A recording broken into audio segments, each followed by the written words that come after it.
அனைவருக்கும் வணக்கம். STM Tamil spare உங்களை அன்புடன் வரவேற்கிறது. தினம் ஒரு திருக்குறள் பகுதியில் இன்று நாம் காணப்போவது அதிகாரம் 61 மடியின்மை.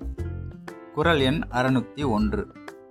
குடி என்னும் குன்றா விளக்கம், மடி என்னும் மாசு ஊற மாய்ந்து கெடும். ஆசிரியர் உரை. குடும்ப என்னும் ஒளிவிளக்கு சோம்பல் என்ற அழுக்கு படிய படிய ஒளிமழுங்கி அணைந்துவிடும். என் கருத்து.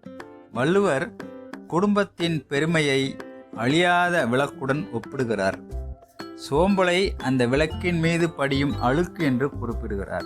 ஒரு குடும்பம் எவ்வளவு பெருமை வாய்ந்ததாக இருந்தாலும் அதில் உள்ளவர்கள் சோம்பேறிகளாக மாறினால் அந்த அழுக்கு கொஞ்சம் கொஞ்சமாக படிந்து குடும்பத்தின் புகழை கெடுத்து அதன் பெருமையை அழித்துவிடும். சோம்பலை தூக்கி எறிந்துவிட்டு சுறுசுறுப்பாக உழைக்க வேண்டும்.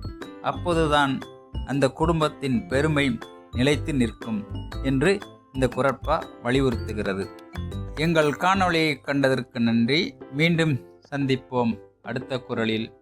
தினமொரு திருக்குறள் பகுதி உங்களுக்கு பிடித்திருந்தால் எஸ்டிஎம் தமிழ் ஸ்பேர் சேனலை சப்ஸ்கிரைப் செய்யவும், லைக் செய்யவும், பெல் பட்டனை தேர்வு செய்யவும். மீண்டும் நன்றி.